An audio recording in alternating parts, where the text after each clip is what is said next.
వాణ్ణి లేపేద్దామని డిసైడ్ అయ్యాను. అర్థమైందమ్మా.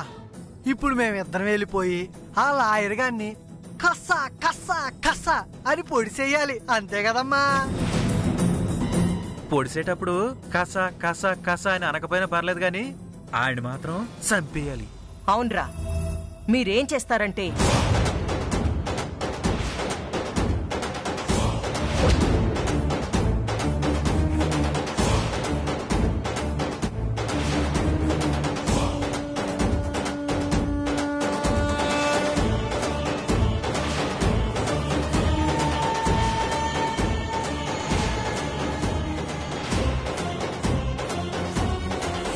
ఫుల్గా అర్థమైపోయిందమ్మా. లోపలికెళ్ళి ఆయన మూట కట్టేసి ఆ మూట తీసుకెళ్లి ఊరి చివరనున్న చెరువులో పడేయాలి. దిక్కులేని శవంలాగా పోలీసులు కేసు రాసుకోవాలి, అంతే కదా? కరెక్ట్ గా చెప్పావురా పులి. చూడు, ఇంట్లో చిట్టెముంది. ఆ లాయర్ గాడిని తీసుకెళ్తున్న విషయం కానీ చంపేస్తున్న విషయం కానీ చిట్టీకి తెలియకూడదు. పొరపాటును తెలిసిందో మనకే ప్రమాదం. ఆ రాక్షసి గురించి చెప్పకుండా మా తల్లి, రాత్రి కల్లోకొత్తేనే చలి జ్వరంతో వణికిపోయాను. ఏడ్చావు. ఆడదానికి భయపడేవాడివి నువ్వే మగాడివిరా. మీరు మాత్రం ఆవిడ చూసి భయపడటం లేదా ఏంటి? సర్లే, ముందెళ్ళి ఆ లాయర్ సంగతి చూడండి. అలాగేనమ్మా. కోడిగా పాదరా పదబావా.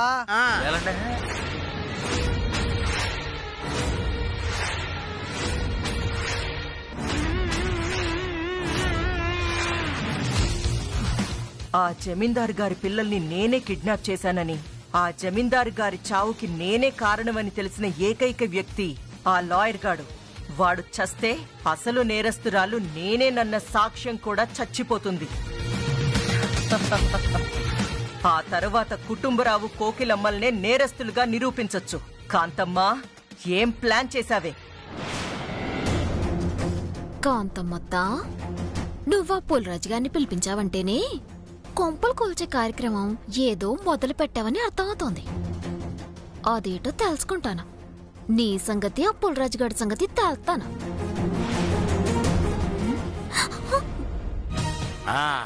అదన్న మాట కోకిలమ్మా.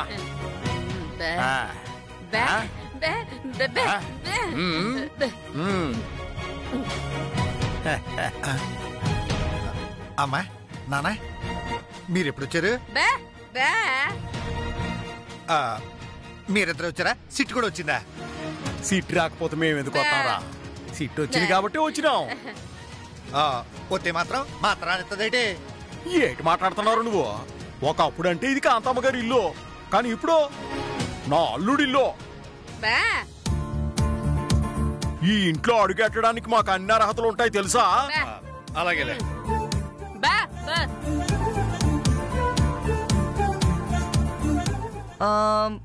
ఏం మాట్లాడుతున్నావు కుటుంబరావు అన్నయ్యా? ఈ ఇంట్లో అడుగు పెట్టడానికి నీకు అన్ని అర్హతలు ఉన్నాయా?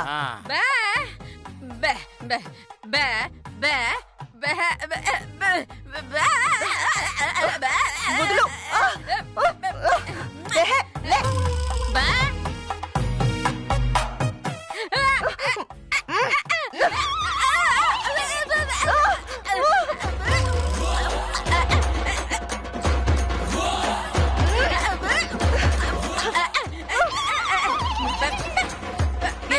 నీ బెబ్బే గొడవ ఆపవే భాస్కర్. నీ అమ్మ ఏమంటుంది? ఇప్పుడు మీరిద్దరు ఏప్రాలు కదా, మీరిద్దరు సమానం. చిచ్చి, నా బతుకు నాశనం అయిపోను. నీకు బియ్యపురాలనైనందుకు నా కర్మే, నా కర్మ.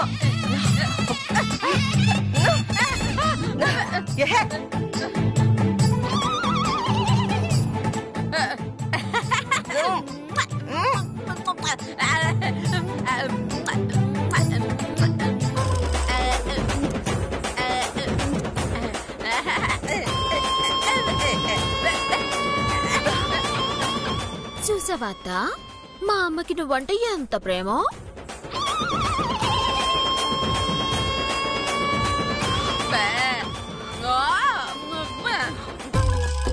మళ్ళీ ఏమంటుంది?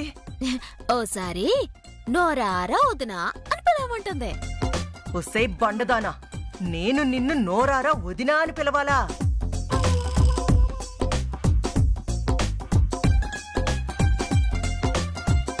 వదినా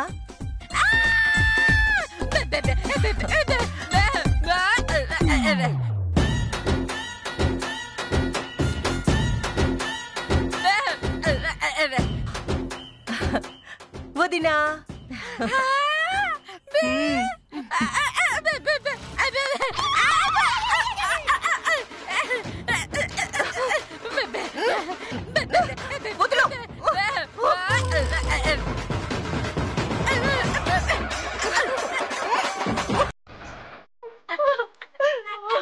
అయ్యో బాబోయ్, ఇది నన్ను చంపేసేలా ఉంది. అత్త, నువ్వు కురిపించిన ప్రేమ చాలు, మమ్మల్ని ఇంకా వదిలే.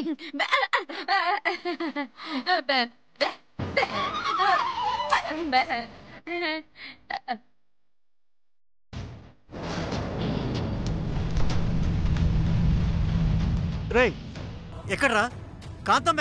ఎక్కడ్రా మీ కాంతమ్మ? నువ్వు ఆగరా ముసలి నాయాలా. నువ్వు ఇప్పుడు అడగాల్సింది కాంతమ్మ ఎక్కడా అని కాదురా, యమలోకం ఎక్కడా అని అడగాలి. ఎందుకంటే నువ్వు ఇప్పుడు కలుసుకోబోతుంది ఆ యముండే కదరా. అంటే అంటే నన్ను చంపేస్తున్నారా? ఏ ఊర్రా నీది? చంపకుండా యముడి దగ్గరికి ఎట్టా వెళ్తావురా? ఓరి కోటిగా ఇంకా సూతావేట్రా? వీడి బుర్ర మీద కన్నం పెట్టేయి. అట్టగే బావా.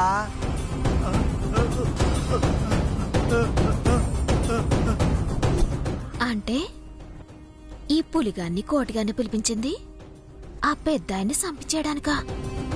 అసలెవరైనా కాంతమ్మ ఈయనెందుకు చంపాలనుకుంటుంది? నన్నేం చేయొద్దు, మీకు దండం పెడతాను. నన్నేం చేయొద్దు. ఆపరా, నిన్నేమన్నా చేయడానికి నువ్వేమన్నా గొప్ప ఫిగర్ అట్రా? ఇప్పుడు నువ్వు అనాల్సింది నన్నేం చేయొద్దు అని కాదురా, నన్ను చంపొద్దు అని అనాలరా. నన్ను చంపొద్దు, నేను మీ దండం పెడతాను. అబ్బా, ఇప్పుడు డైలాగ్ కరెక్ట్ గా చెప్పావురా. అరే కోటి, ఇంకా సోతావేట్రా? ఏసేయ్.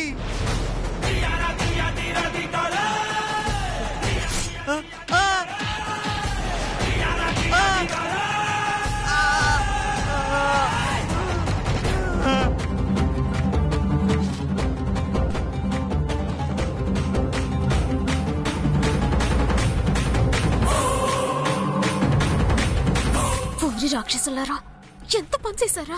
ఒరే కోటిగా, చచ్చిపోయాడేంట్రా? అదే నాకు అర్థం కావట్లేదు బావా.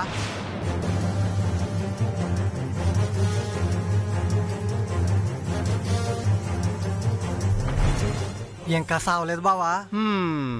నిజమేలేరా, నువ్వు కొడితే ఈగలు దోమలే సావు.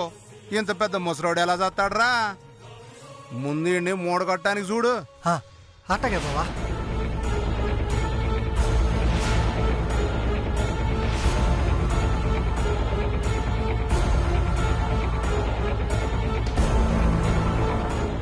పట్టుకో బావా.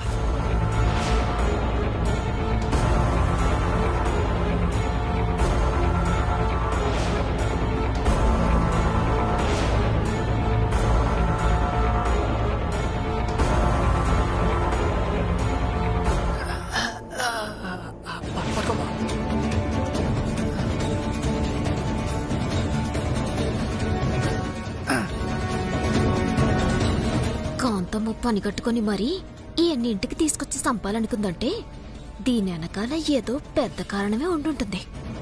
అదేటో తెలియాలంటే ఈ పెద్ద ఆయన్ని కాపాడాలి.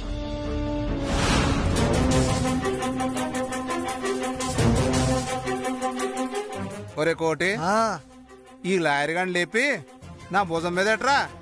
అట్టగే బావా. ఇదిగో లాయర్ గారు. ఒరే, ఏడ్చేస్తున్నారా? నువ్వే కదా బావా ఈయన్ని లేపమన్నావు. నీ అబ్బా, లేపమంటే అట్ట నిద్ర లేపడం కాదురా, ఆ మోటం లేపి నా భుజం మీద పెట్టమని అర్థం.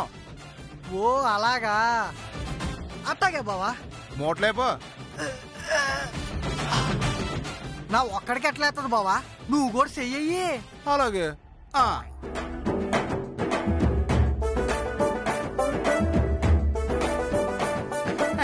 అర్థమైంది అర్థమైంది అర్థమైంది. మోట్లే మోట్లే మోట్లే.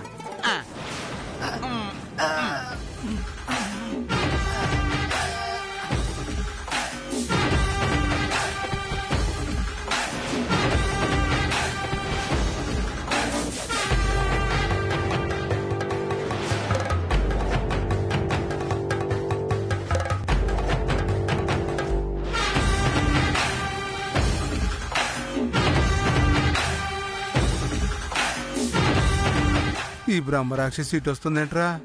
అదే నాకు అర్థం కావట్లేదు బావా. ఇది ఉందని తెలిస్తే రాకుండా ఉండేవాళ్ళం. ఇలాంటి సమయంలోనే మనం చాలా ధైర్యంగా ఉండాలి. నువ్వు భయపడమాక, నన్ను భయపెట్టమాక. అలాగే బావా.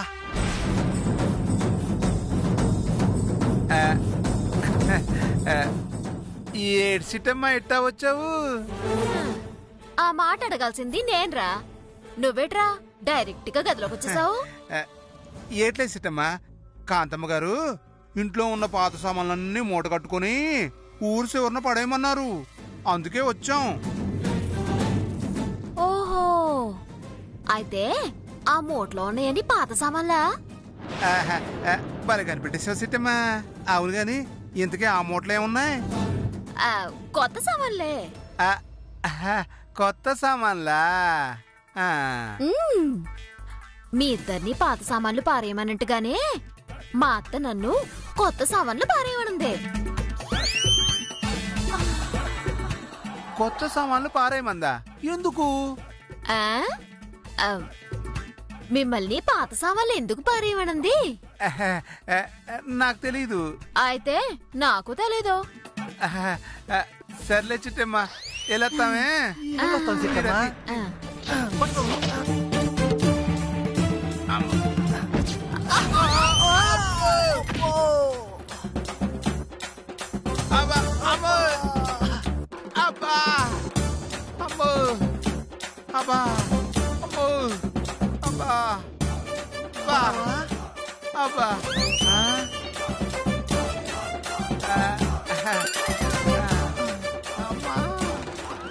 లే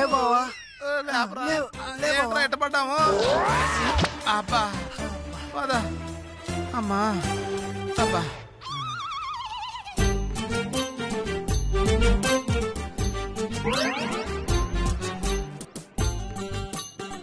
పొరపాటున గుద్దేశాను పని, తప్పుగా అనుకోకే. పర్లేదులే చిట్టమ్మా, మూటతో గుద్దింది నువ్వే కదా. దెబ్బలేమైనా తగిలాయా? కింద పడిన మూట అయితే మాకు దెబ్బలు ఎలా తగులుతాయమ్మా? నాకు తెలిసి ఆ లాయర్ గాడికి తగులుంటాయి.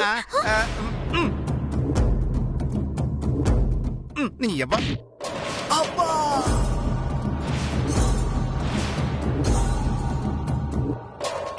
ఏటి ఆ మూటలో లాయర్ ఉన్నాడా? మూటలో లాయర్ ఎందుకుంటాడు? మూటలో పాత సామాన్లన్నీ ఆ లాయర్ గాడి వంట, అందుకే మా కోడిగాడు అలా అన్నాడు.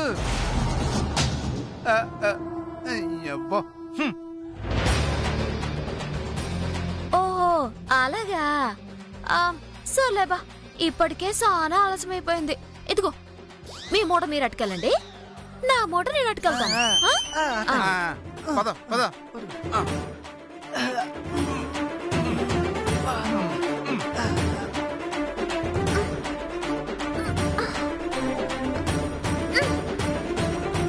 అయ్యో బాబాయ్.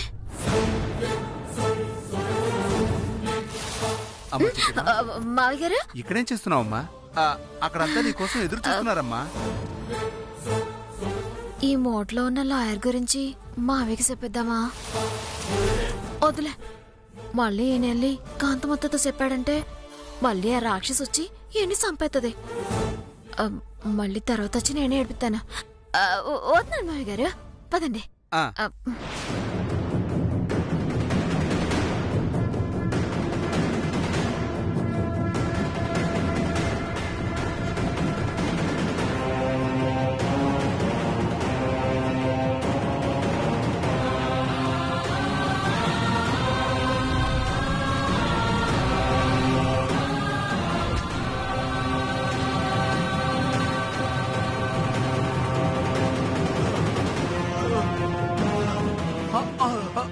లాయర్ గారు లాయర్ గారు లాయర్ గారు లాయర్ గారు లాయర్ గారు లాయర్ గారు నీళ్ళు ఎక్కడున్నాయి?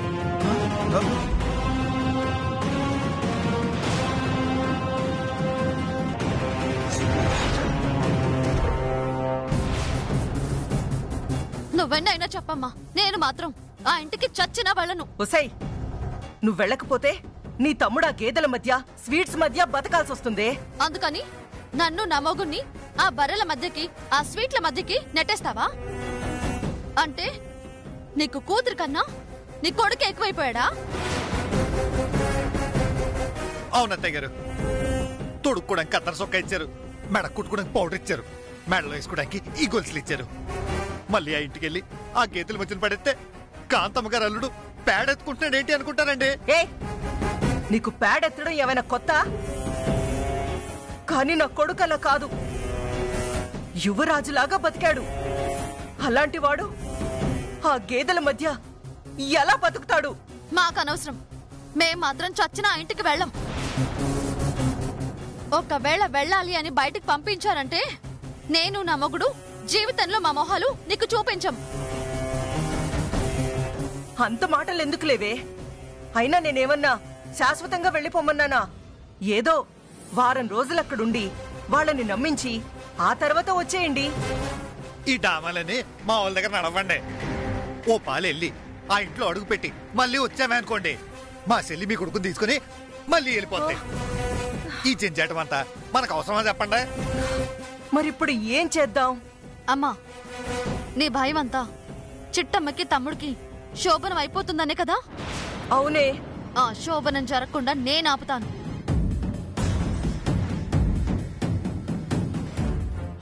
ఇది అన్యాయం, పాపం. మొగుడు పిల్లలు కలవకుండా ఆపుతారంటారేంటి అసహ్యంగా? ఇదిగో భాస్కరు, నువ్వు బయటికెళ్ళు.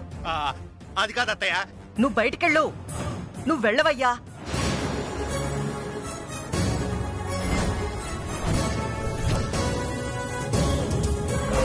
చెప్పు నీలు, చిట్టెమ్మకి మన రవిచంద్రకి శోభనం జరగకుండా ఆపుతావా? ఖచ్చితంగా ఆపుతానమ్మా. మనకు తెలియకుండా పెళ్లి మాత్రమే చేసుకోగలరు. మనకు తెలిసాక శోభనం ఎలా చేసుకుంటారు? జీవితంలో వాళ్ళిద్దరినీ ఒక్కటి అవ్వనివ్వను. సభాష్, ఏం చేస్తావో చెయ్యి. ఈ రోజు శోభనం మాత్రం జరగకూడదు. అది నాకొదిలేయమ్మా.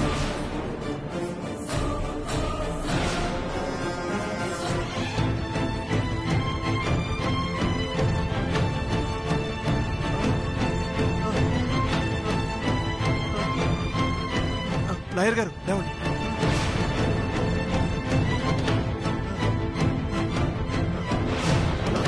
లాయర్ గారు లాయర్ గారు కాంతారా, భయపడకండి లాయర్ గారు, భయపడకండి.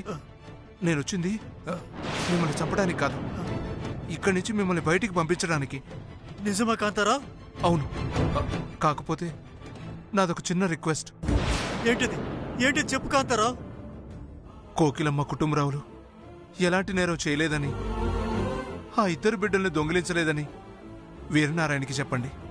కాకపోతే ఆ పని చేసింది మాత్రం మేమని మాత్రం చెప్పకండి. మీకు నేను దండం పెడతాను. వీరనారాయణ ఎదురయ్యాక అప్పటి పరిస్థితిని బట్టి ఆలోచిస్తాను. అప్పటి వరకు ముందు నన్ను ఇక్కడి నుంచి బయటికి పంపించేసే. అలాగే.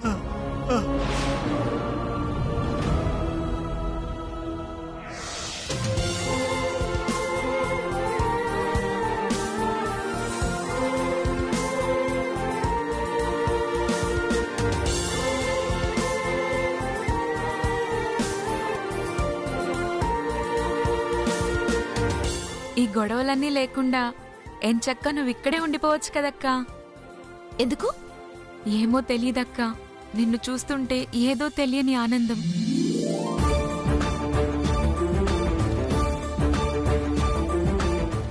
నిన్ను అక్క అని పిలుస్తుంటే ఏదో సంతోషం. అప్పుడప్పుడు కనపడే నువ్వు ఎప్పుడూ కనపడితే బావుండు అనిపిస్తుంది.